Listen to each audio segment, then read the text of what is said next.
Yeah, so I'm Colin. There's probably some clients or Dr. Nicholas, some clients in the audience, but work at Maverick Large Animal in Erskine with Dr. Rainforth and Dr. Schultz.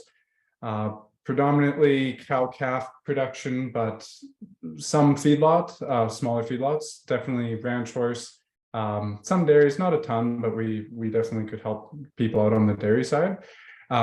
So this talk I made was on bull and heifer selection, focusing more on your own heifer selection, but there's a bit of touching on purchase strategies. And the bulls is a little more focused on the commercial side, but again, we're touching on the purebred side a little bit. So anyone purebred in the audience, if you have any questions that I'm not touching on, definitely type them. I have the chat open so I can see you. And then any of the commercial guys too, pretty much anyone, any questions, just type them whenever you have them. So bull and heifer selection. So lots of things in the outline, but not that crazy.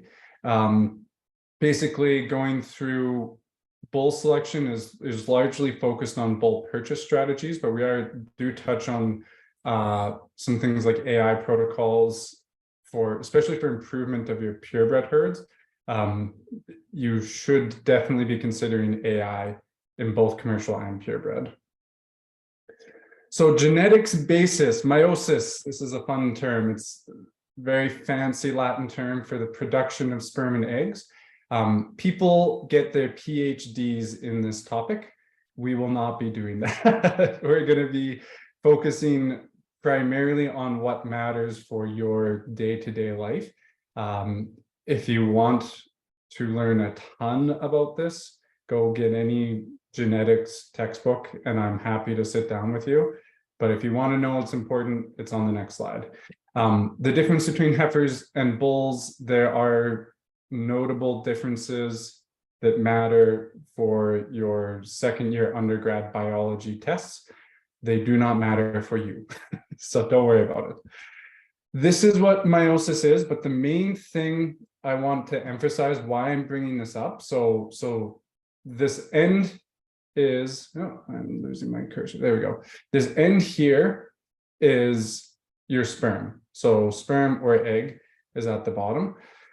The top, the blue, you can think of as the father of the animal you're worried about, and the pink you can think of as the mother. So all this stuff happens, all these fancy phases. What matters is that each sperm or egg has half of its genetics from its mother and half of its genetics from the father. So you're not just getting, like if you have an absolutely amazing bull and you breed that to an absolutely garbage cow, half of the calf that comes from that will be from the garbage cow. So how I think of what your replacement, either your bull purchase or your heifer selection, is passing on genetics from both. And that is extremely important for your thought process, because you are buying part of that bull's mother, not just the bull's father. And you are keeping a part of that mother cow around when you keep a heifer out of her. In other words, you are buying a slice of the breeder's herd and keeping a slice of your herd for the next generation. And this is something that I made its own slide to emphasize. When you go buy a bull, you're not just buying that bull, you are buying a portion of that herd. And when you are keeping a heifer, you're keeping some of mom and some of the bull that was bred to, but you're still having a slice of the generation that you're selecting for. And that is how we should be thinking of it. You're not just, if there's a nice heifer in front of you, you have to consider the mom and the bull that bred that nice heifer for your heifer selection. And if you go to a bull breeder, that bull breeder, you have to look at their herd and their protocols and everything on top of just the bull catalog. We're going to get into the bull catalog, but remember, for all of this, you have to really consider the breeder and want to have a relationship with them when you're going through purchase strategies. So I always like to put up just a reminder again for the duration of our talk, what our actual goals are, because we sometimes get really lost in the weeds on we're buying a bull for what. The commercial goal is to get poundage of calves in the fall, ideally without pulling a lot of things. And the purebred is to get a sellable offspring in the winter without having to spend tons and tons of money hitting it with grain and also not pulling things. Poundage of calves and sellable offsprings is maximized by live animals. So if you can gain 2 pounds, that now makes you $6. Normally makes you $2, but this year makes you more. But if you can gain a whole live animal, that is worth significantly more and offsets your costs significantly more. So throughout all of this, we want to first get live animals to fall or winter, and second, worry about the poundage of those animals. They're close second, but first we need them alive. So bull budget, this is something that I threw in kind of just for what you're actually spending when you go buy a bull. So I'm excluding feed costs, accidents, failed BSEs, and other losses, partly because feed costs are very variable person to person. If you have silage, your feed costs are going to be a lot more than if you're buying hay from the auction mart. And I'm assuming that the feed cost between bulls, this is more of you're spending more on a bull versus less, between bulls is going to be about the same. A 2,000 bull will eat the same regardless of his EPDs. So expect a bull to last 5 years, sometimes less for heifer bulls. But 5 years, you get them as a yearling, you should have them as a 6-year-old, sometimes 7. I've semen tested a 9-year-old. They're breeding their granddaughters at that time, so I get concerned about it. But 5 is probably, I would say, very average. At minimum, your bull should breed 25 cows a year. I know there's some guys in like northwestern BC. Oh, Adobe Flash wants to update. No, you don't. Remind me later. Sorry. Okay, we're still presenting. Good. In northwestern BC that like just have like a 5-to-1 ratio sometimes, and on some pastures that are just like I've been on some, they're flat, they're open. You can put 30-to-1, 35-to-1 sometimes, and still have really good success. But overall, I'd say our average that you should reasonably expect is 25. So with that, for every $1,000 you spend on a bull, this will cost you $8 per head extra a year on top of all of your costs. But if you spend $3,000 on a bull, I break it down to a head per or cost per head basis. So 3,000 means that per cow you spent an extra $24. $10,000 on a bull, per cow you spent $80. So the bull sale catalog. First thing, look at the bull, please. There's lots of going through numbers and EPDs and birth weights and stuff, but you wanna have an opportunity to well first look at the picture, but you want to have an opportunity to look at the bull himself if you can. I know lots of purebred guys do that. The more online sales we're doing, you're looking at videos of bulls, but make sure you get a chance to watch that bull walk, watch him in the pen, see what he actually looks like in person. Ask what they feed their animals. I think this is something that is more for building the relationship. You want to have that relationship with the purebred person, but you want to know what those wean weights mean. So something that was fed grain from the day it got into the creep feeder to the day it was weaned, that 900-pound adjusted 205 is not going to be what your calves look like versus someone that is not feeding them, hitting them as hard. So just chat with the purebred guy, see how fat the bulls are. You can see that when you're looking at them, but ask what they're feeding and compare that to where you're feeding and compare that to the numbers. As much as possible, look at the herd. This goes back to you're buying a slice of the herd. So if you're buying a bull, you want to have that relationship. You want to be able to see the cow herd at some point if you can, whether it's sale day, whether it's before sale day. Chat with your purebred seller and get a look at what the animals look like, because you want to see the mom before you buy the bull if you can. Find a breeder that you trust. This is probably one of the most important things in the bull sale catalog. The birth weight does not matter at all if you don't believe it. If you're buying a bull out of a trailer in the Walmart parking lot and he says it was birth weight at 70 pounds, okay. the numbers on paper that are weights only matter as much as you trust the person you're purchasing from. So this is something that guys who have been in the purebred industry for a long time have an advantage over. They have a reputation. But if you're going to someone newer, go and have a coffee with them if they'll sit down with you. Go and walk through the herd. See the rest of the bulls, see their cull bulls, like do what you can to build a relationship with them, because that means you know that the numbers are all going to be accurate. A potentially controversial opinion, I have a couple here. For a commercial purchaser, your birth weight and your average daily gain are the most important numbers. We can get lost. I have a slide on EPDs, but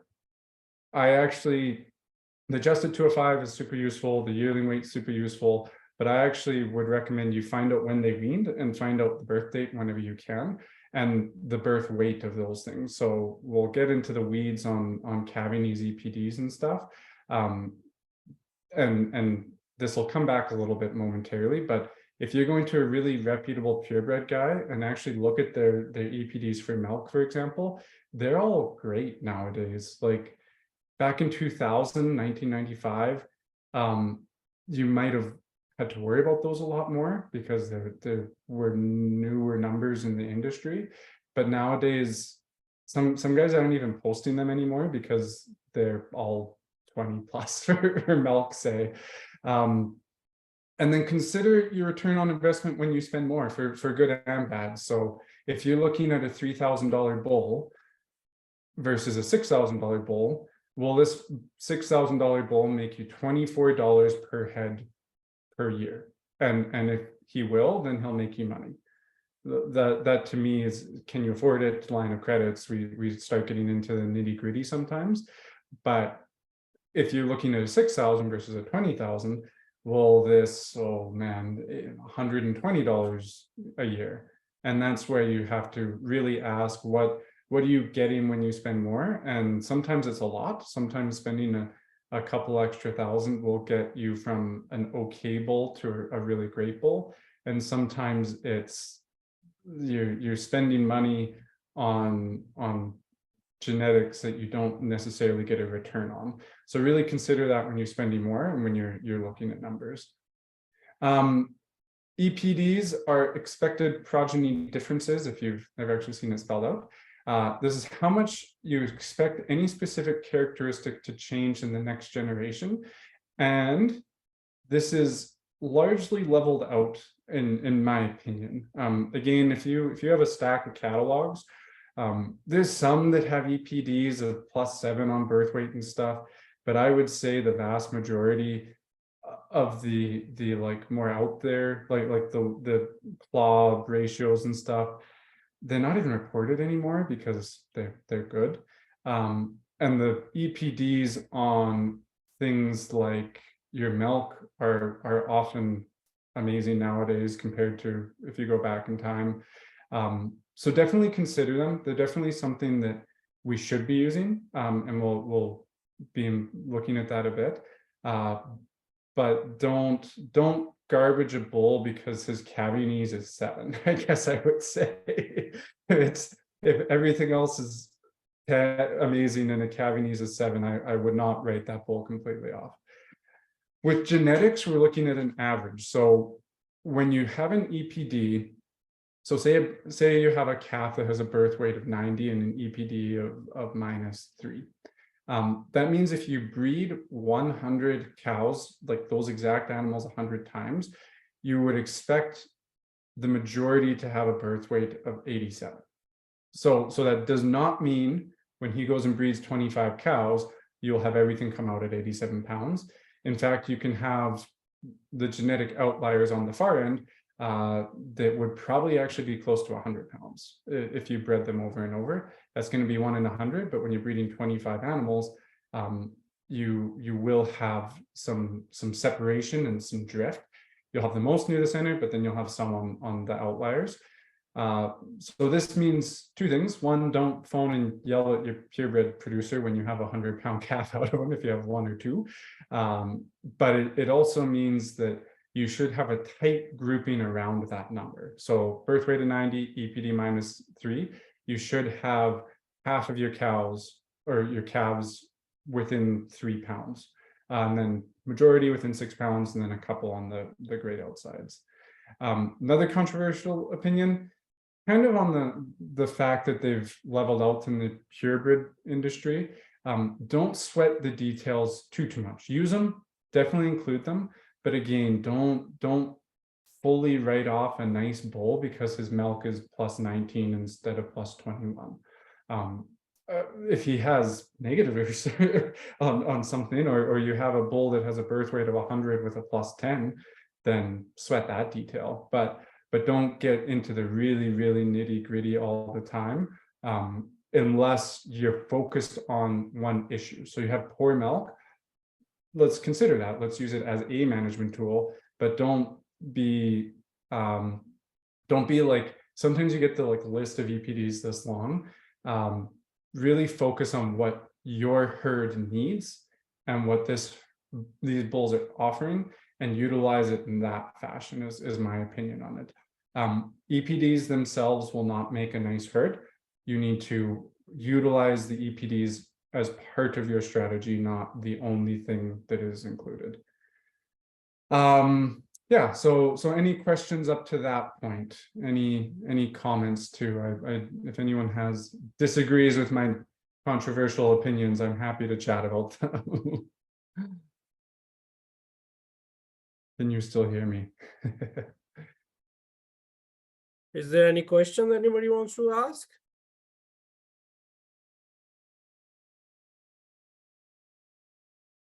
Not so far. No, I guess nobody wants to ask any question. Yeah, that's all good. I can keep going. You can go forward with it. Breeding soundness examinations. They really should be called semen evaluations. The reason for that is that a breeding soundness examination, when we fill out our paperwork for it, if you look closely at it, it's asking things like how are their legs and stuff, and I get to see your bull, your bull or the purebred bull, walk into a chute and get semen tested.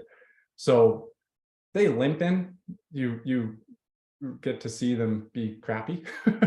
But if they're totally fine walking and they pass a breeding soundness exam, and down here does not mean they will see, mount, and breed a cow. It means that they can walk into a chute and I can get an electroejaculator in and get semen out of them. It is a standard in the industry nowadays for better or worse, and we will get into both of those. One thing that I think is underreported, I guess, a relatively high fail rate is expected at 12 months. So if this is improving in the industry for sure, guys are pushing these numbers. But if you gather all the purebred bulls in Western Canada, it was 15 years ago, but it's still relatively true, we find. 65 will pass at 12 months, which 35% fail at 12 months, 35% are not mature. And that improves greatly by 16 months, but you're still having a fail rate of 5% of things that just never turn out as bulls. So what this means is that 65% passing at 12 months means that a bull is born January 15th. The vast majority of those bulls, if a whole herd is born January 15th, vast majority of them will be fine by turnout for both purebred and commercial guys. But there is this thing where everything has to pass by the sale, which is the probably worst side of it. The for better is we want to make sure they're not in this 5% that are never going to pass. So it is greatly important for our purebred purchasing to know that they're actually going to have viable semen by the time they go out. But you are having this like weird 60 push to pass things by the sale date, and that can actually exclude some really nice bulls that are going to pass. Earlier passes indicate maturing animals. Again, this mattered immensely probably 30 years ago now, maybe 40, when you were having issues with cycling of heifers when they were getting turned out to be bred. Nowadays, we're having issues with heifers getting bred before, like in their first year of life, in their first 6 months of life. Like we're doing C-sections on heifers now that never happened before. So it is still important, but the main use case that it should be used for nowadays, in my opinion, is whether they pass before going out on pasture. One thing as far as the numbers, so 70% is a pass. 70% pass is the same as 99% unless you're drawing semen from a bull. So something that is truly 71% normal, 29% proximal drop, let's say, is a pass, and he will breed by natural conception as many cows as something with 99%, depending on testicle size and those things. Again, past breeding exam does not mean a bull will breed cows. So this means he can extend his penis, he can ejaculate, and he has normal sperm. Those are the three things you're getting when, like realistically getting. So this is the old put the yearling with the older bulls, so you have a little bit of coverage, because you need to make sure they actually breed. That's something that it doesn't mean they're actually going out and doing their job necessarily. Semen evaluations is an industry standard. So this is how it works in reality. We electroejaculate all the bulls in January, February, sometimes March, depending on sale dates. Retest any deferred animals before sale dates. The expectation is for a pass before they run through the ring.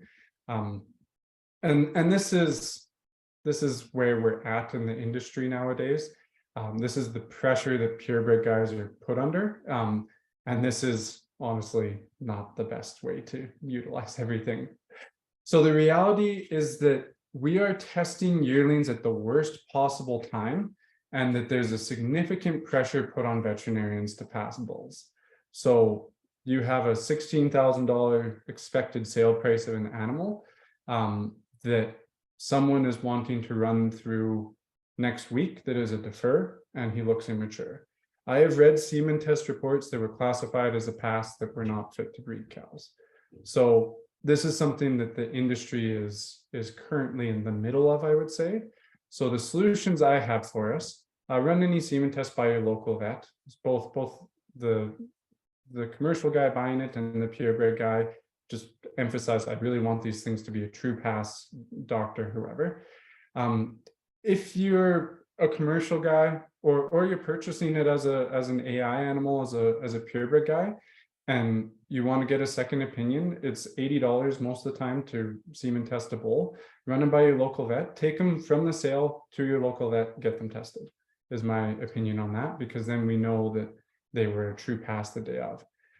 Ask the bull breeder how many defers they had and compared to the weather. So if you had minus 30 degrees in January, and we test those bulls January 30th or February 1st, you should expect some fails. No matter how well they bed things, you'll have those bulls that are out there sunning their nuts, standing, rubbing them on the fence post, metal fence post, and killing all their sperm. So this comes to the next point. Don't judge a breeder, please, commercial guys. Don't judge people too hard when they have deferrals. So if they are honestly telling you they have 70% pass rate at 12 months exactly with bad weather, that's honestly exceptional. You should be getting 55% or maybe 60% if you had poor weather and a good herd. If someone has 50% and we had inclement weather, again, don't judge them too hard. Like, don't fail a bull because they deferred on their semen test, because those bulls are potentially actually good bulls that are not quite mature at 12 months. But that's okay. You don't need your heifer to be mature at exactly 12 months. You need your heifer to be mature at 16 months, 15 and a half months. So for me, the reality of the semen evaluations on the purebred sale side, there's been push and pull in the industry on this, but I would say for the purebred guys, don't get too upset if you have defers at 12 months. And for the commercial guys, don't get upset at the purebred guys if they're honest about their deferred animals. Our best producers, our people that have the best results, they still have defers, and they'll be open about which ones. Oh, we're not selling him until he's fully good. Insurance is a personal opinion, and I will mostly leave it at that. The notes on insurance, one thing is ensure you understand your contract. One thing that kind of actually blows my mind a little bit is I'm a person who reads every contract I'm given. Like when I bought a used car, I read through all of it to look through everything. You're purchasing a used car, price of things, or a new car sometimes. Read through the contract extensively, and honestly consider getting a lawyer to look at it if you're spending enough money. So if you're spending $35,000 on a bull to go to an AI facility and you're getting insurance on that bull, a lawyer consult is not out of the question. So things like what does and does not warrant a claim is hugely important, because we run into sometimes people who have an animal that is marginal on a semen test and they don't get a claim immediately, even though they have to put the bull out next week. And that's because they want retests and they want to double check things, and it's by the contract. And if a broker tells you something that is not in the contract, get it in writing. You'll maybe get some pushback on this sometimes, but again, if you're spending $10,000 on something and you're going to spend an extra $2,000, $1,800, 18% is pretty standard, $1,800 per year for that insurance on it. That's something that if they're going to say, oh, we'll cover X, Y, Z, I would recommend getting them to write that down. And if they won't, then I would don't assume it is going to be 100% honored, because the insurance people I've worked with have all been really nice and really good. But it's just you're dealing with big dollars sometimes. So get things in writing. Other options other than a bull, or using your bull in other ways, AI protocols are an effective alternative, and this is where the purebred guys' ears should perk up. If you're wanting to improve the genetics on your purebred herd, I think you should be AI. No, really, the commercial guys, there's a good argument for it depending on your facilities. But in the purebred side, I believe the straw costs and the cedar costs are worth it for the improvement in genetics you get. Drawing from your own bulls is an option. So there's 3 types of AI straws.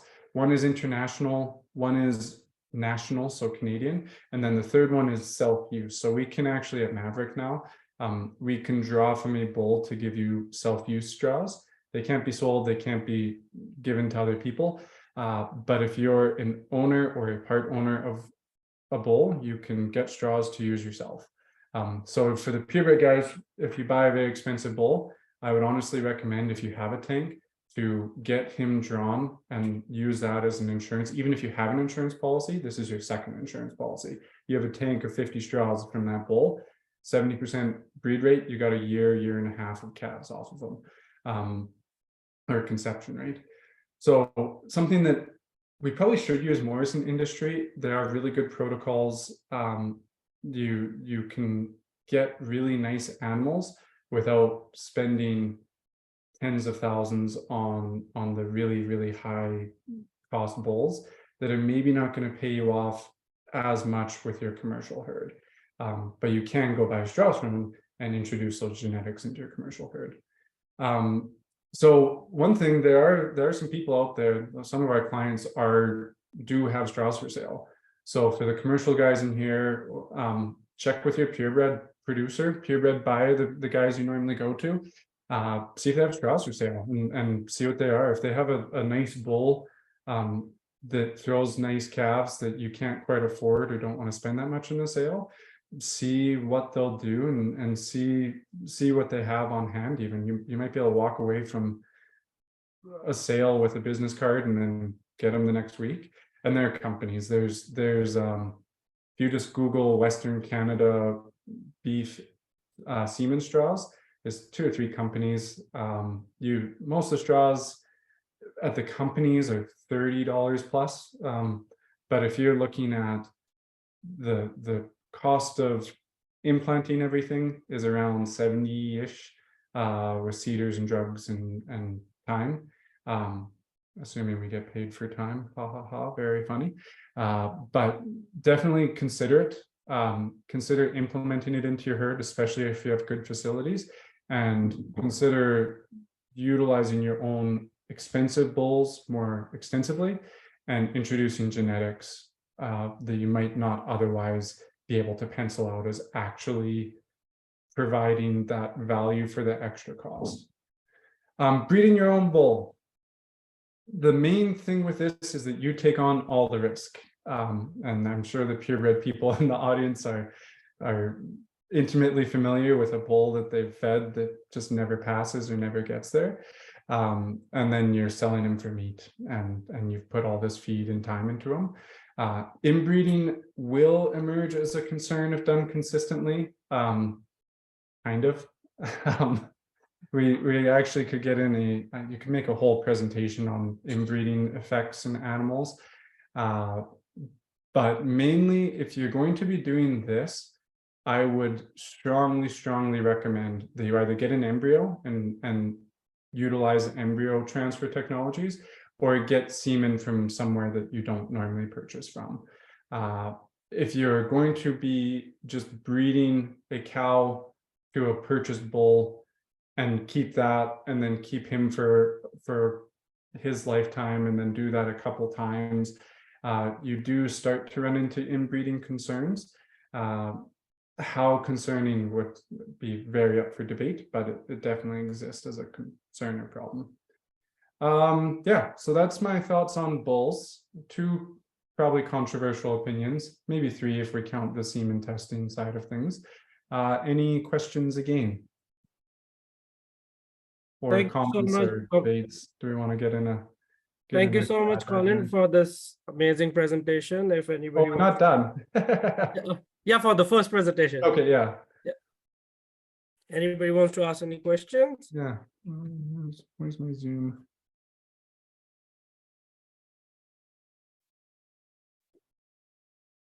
People can people can type, right? Yep. No questions?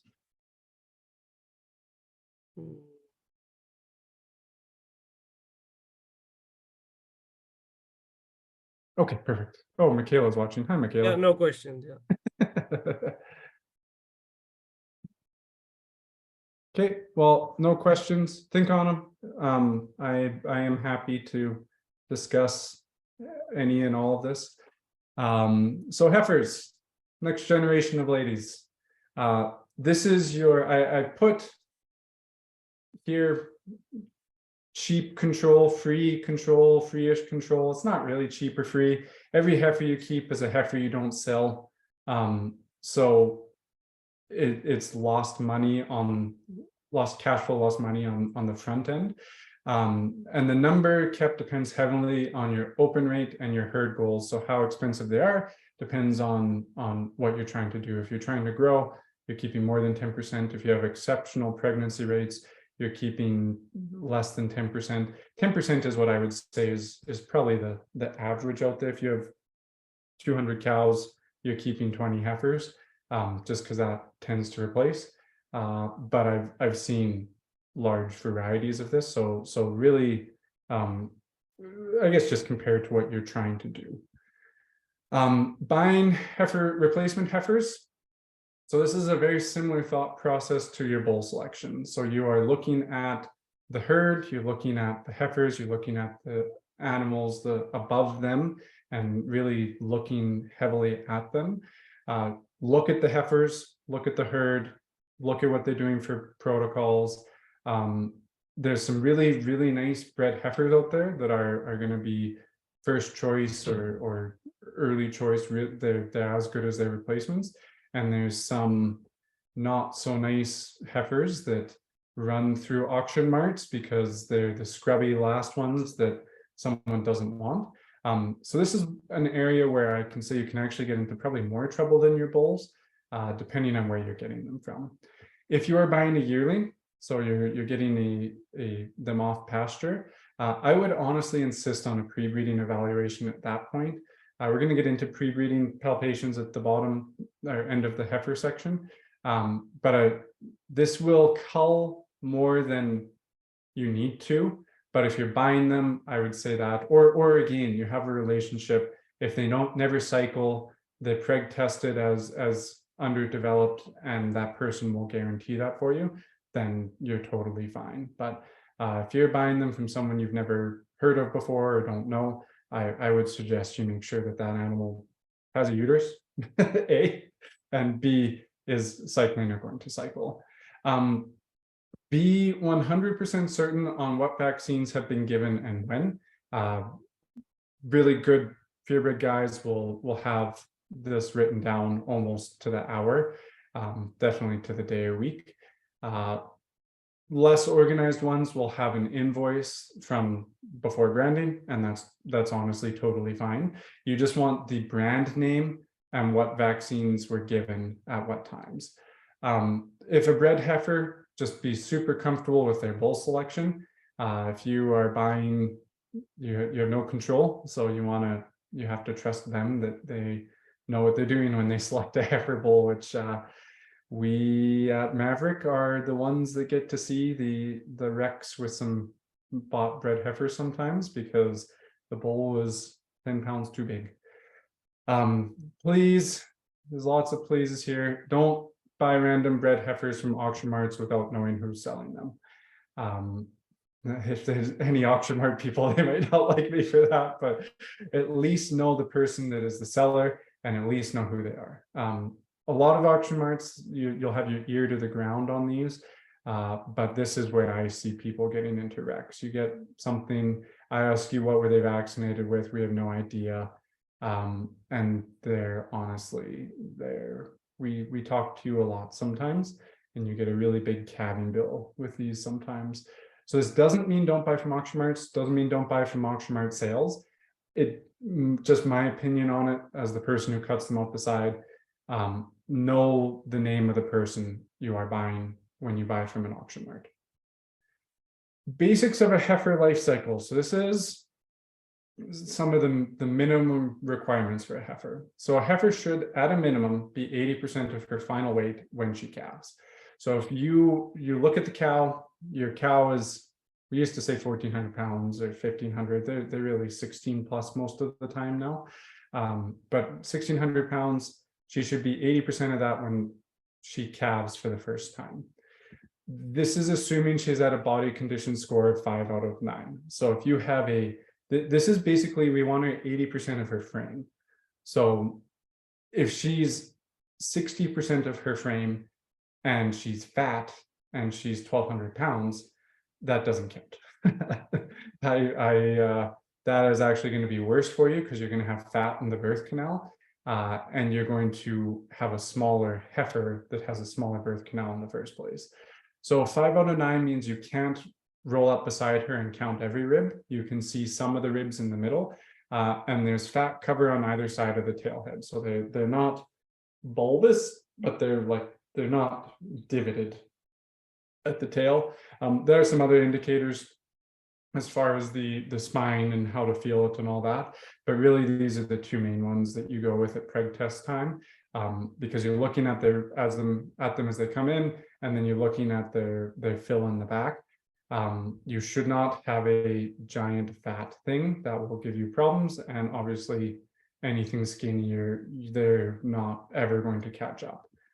So I was chatting with Michaela, actually, she's a tech at Maverick, about my expectations for a heifer calf born next week, March 1st, should be able to calf March 1st, 2025. So what I mean by this is she's born now, she goes out, grows with mom, you keep her, you breed her the next year, you breed her 2024. She should be able to calve the same date as she was born, but 2 years later. Why does this matter? This matters immensely for your second calving, second calver, so breeding her back. So starting your heifer right will greatly improve your second calver pregnancy rates. And by that, I mean the second calvers are going to consistently be your worst. So a heifer calved, you're trying to breed her back. They're consistently the worst pregnancy rates of everyone. Everyone will have this as their worst group. If they're calving way later, your turnaround to get them back into your herd calving window is much tighter, and that's really hard for them. So a heifer, after she calves, she needs to get her uterus sorted, she needs to milk a calf, and she needs to get pregnant and maintain that pregnancy and finish growing this last 20%. So what that means is that the less time you give her between calving and rebreeding, the more opens you will have. So this comes into my heifer selections. So your heifer selections, I consider there to be 3 cull points for your heifer selections.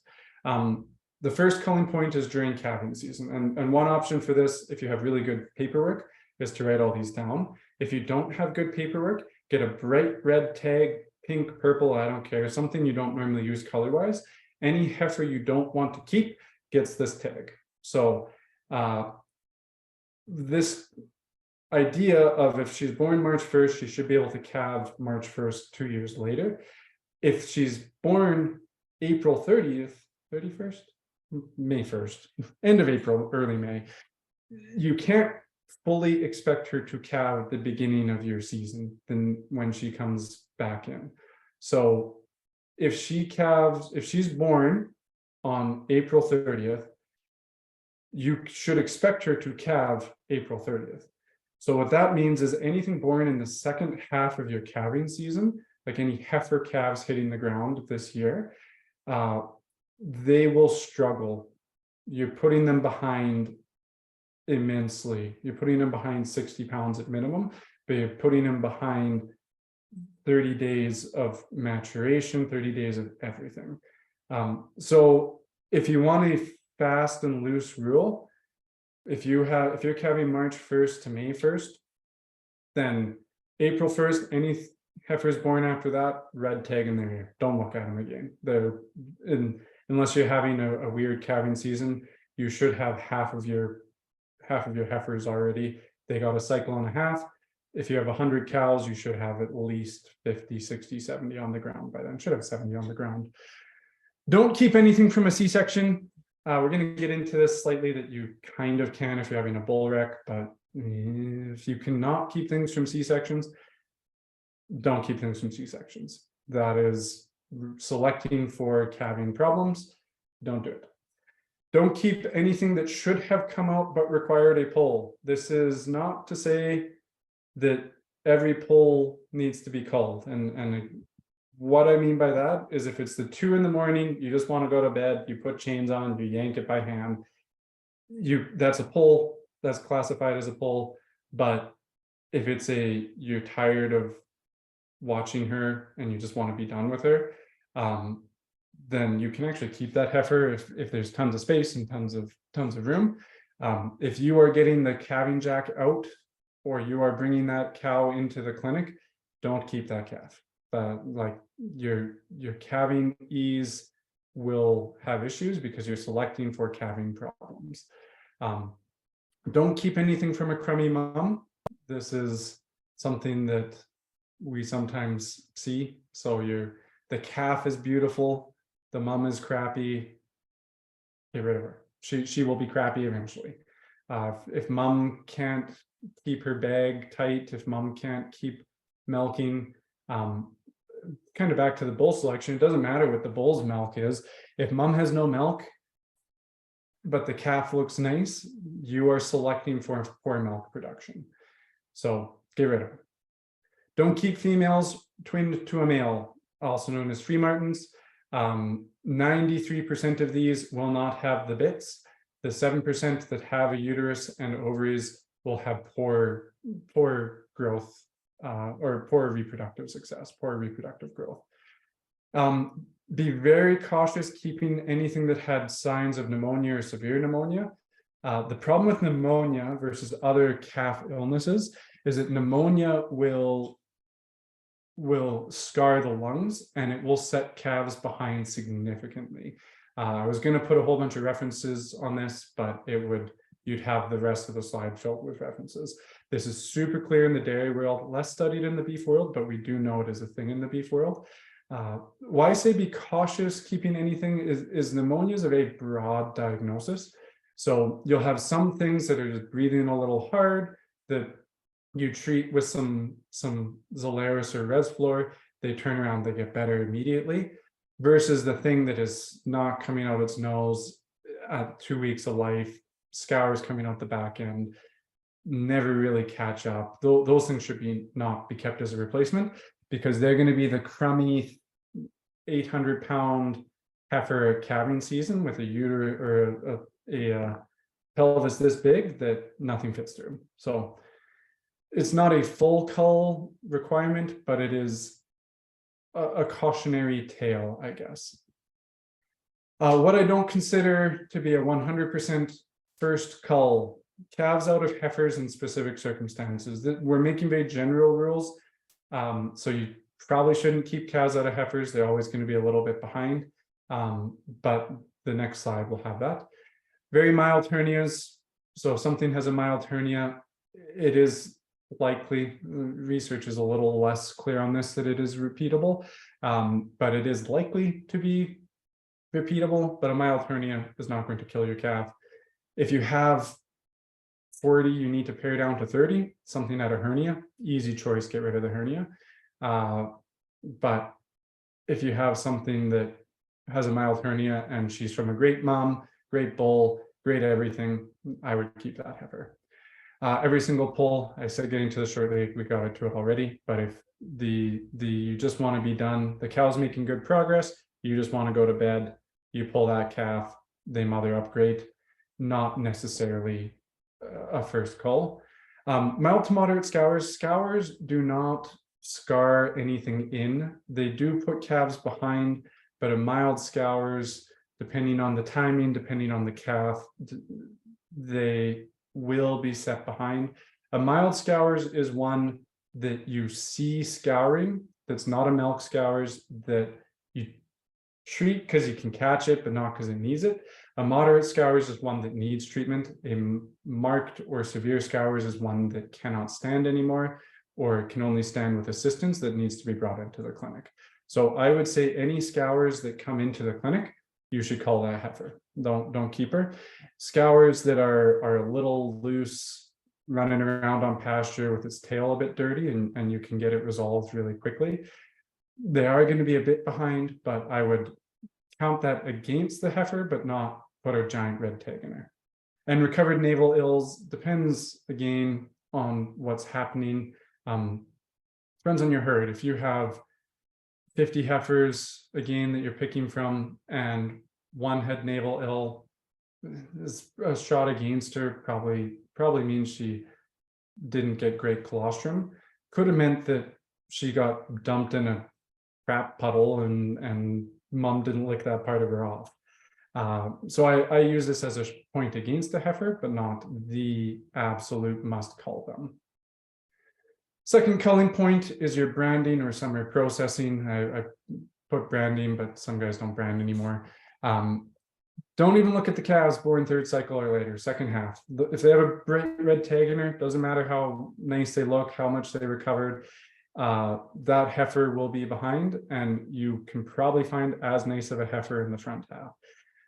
What will happen, what I see happen, is this calf that was born third cycles from a great mom, and we want to keep her genetics. Just recognize you're setting that behind. If you're going to look at them, know you're looking at a open second calver a good portion of the time.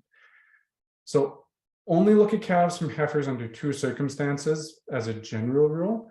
You're attempting to rapidly grow your herd and you are recognizing the risk here, or they're newly added expensive genetics and you are trying to rapidly implement them into your herd. Again, you're not going to 100% have open things. You're not going to 100% have open second calvers. You're just taking a higher risk. And the risk is you have an open thing, open heifer in the future. So if you are willing to take that risk to implement the expensive genetics or the rapid growth strategy, you'll just potentially have a higher open rate. So this is what I initially put for the not pulling every reel or culling every real pull. If it's a bull rec, you are getting those big bull genetics in, which is an issue. But if you need to select heifers and you had a bull rec, most of the time my bull recs are in your heifer population. So this is more if you have like a cow bull rec, which, what are you buying? go back and redo the first half of this, I guess. But you can keep some of these. If you don't have to, don't, honestly. And I would also say, if you have this point where you had a wreck, you had a whole bunch of things, consider not keeping as many this year and having a bit of a shrink over the next couple of years.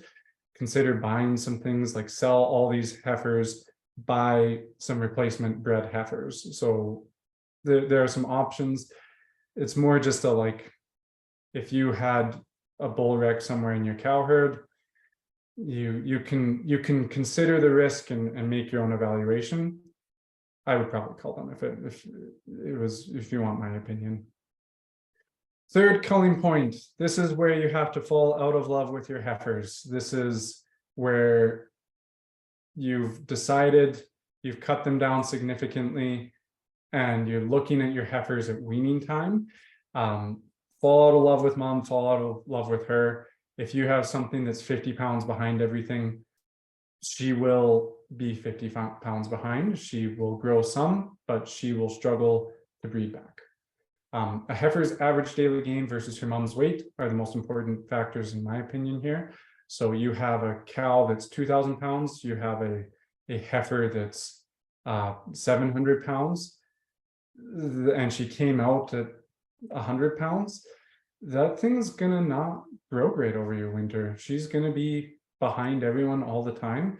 And these are the renty ones. These are the ones that are calving out at 1,000 pounds that you bring to us because you can't fit a small calf through your pelvis.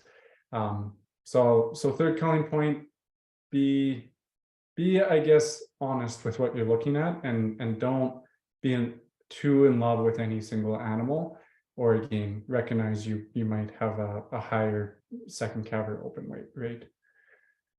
Vaccines, more touching on this since we've been talking about selection, but if you're on a modified live protocol, a heifer has to receive it twice before you expose a bull to them. Heifers will get hit harder by the vaccine if given close to turnout. So the label says 21 days. Generally, they will for sure need that 21 days, and I would recommend a little more if you can help it. So generally, you're giving it brandy time, and then fall or over winter. Talk to us. Talk to your vet. Talk to us about what exactly when to fit it in, when it works for you. Pre-breeding palpations. This has some controversial thoughts out there, I would say. For selecting your own, it's of minimal use in their first year. So if you're going to run through all your heifers at fall to use it, you're going to excessively cull for lack of culling or cycling, and pelvic measurements pretty much always useless, but absolutely useless here. Something with a big pelvis might stop growing. Something with a small pelvis might keep growing. Better indicator for pelvis is mom's pelvis, and best indicator for pelvis is her pelvis, but we don't get that, so use mom. It is of questionable use, in my opinion, immediately before turnout. And why this is, so say you have 25 heifers, you have one heifer bull, or you have 30 heifers to pick from, or 27 heifers, and you want to put 25 out. You have one heifer bull. We might cull one or two from lack of cycling, but where do you put them? You have to have a plan for them, because if the plan is to just put them out on pasture with the bull, then why did you spend $5 a head to pre-breed palpate them? If the plan is to implant them and put them out onto a separate grass pasture, and you have a bunch of excess and stuff, then for sure you can use it. It'll help you. But generally, I would say pick the heifers you want. If you had a good selection initially, the majority of them will be cycling. The majority of them will be good to go through. Like the vast majority, you'll have 90 something percent, 95, 98% cycling. It is of use when buying replacement heifers. Again, if you don't have as good of a relationship and aren't in as close communication with the purebred seller. So it has its place. We sometimes will do these and they get put out with a bull and then they cycle, or put out with a bull a month later and then they've been cycling, and it's like, you can spend your money, but why? Versus if you're going to be implanting things, it can be useful. If you are picking some of the later things or things out of heifers, those type of strategies, then it can be useful because you're maybe pushing the numbers a little bit. But if you're only selecting from the first half, you're following all these general recommendations where you didn't keep the runty pneumonia thing, you should have your heifers cycling. So don't spend your money here. Spend your money somewhere else. Implants. Implants are great. You should be using implants in your steers. You can use implants in your heifers. Do not implant heifers that you are going to keep unless we tell you otherwise. And that will be virtually never. This is bolded and underlined and italicized because I prig tested for someone and we had 90% open rate in their heifers, and we figured it out that they were implanting everything come fall, the previous fall, and that kicked the heifers in the ass, and it put them so behind reproductively. And the bull did his job. He bred all the ones that were good to cycle probably, but don't do this. This costs you lots of money. Do implant your steers. Do implant the heifers you're not using as replacements. It will make you money. The papers are pretty clear on that. You do get poundage, especially on good grass years, out of implants. They're pretty cheap. They're something good to add out of processing or branding. Don't do anything that you might consider keeping as a replacement. So it can be a good time to select, because then you are committed. And if you're keeping anything over winter, like anything backgrounding, for sure you should implant. Like you should implant anything you have control over the feed wagon over, but nothing that you want to keep as a replacement. Some additional resources that are out there that are useful. Beef Research Council, they have tons of posters, calculators, and research in general. They have some really good ones on like colostrum management and stuff. They have some really good calculators on feed costs, some good calculators on return of investment, bull costs. I believe they actually do have a bull cost calculator somewhere. So check them out. If you just Google them, their website comes up and it's really easy to navigate. Purebred associations definitely have a lot of resources out there. They'll tell you if you want a specific breed, they'll tell you where to go. if you want to discuss EPD averages and such per breed, you can, I'm sure, get someone on the phone or over the internet or over email that will walk through any questions you have. And again, your purebred producer, purebred breeder, the person you are purchasing animals from, is a great resource for how they can help you. So if you have, I guess I should put vet too, so vet's after this. But if you have a specific problem you're trying to navigate and you want to get a specific bull for that, give them a ring before the sale and say, hey, what do you have? What breeds or what bulls in here will get me milk because I'm having milk issues? Which ones are best for feet because I'm having to trim everything every year and it's annoying me? Talk to them, use them, and then vet. Your vet can be a great resource, either us or anyone else. If you have any questions about any of these things, you want to really get into the nitty-gritty on any of the topics today, chat with your vet about it.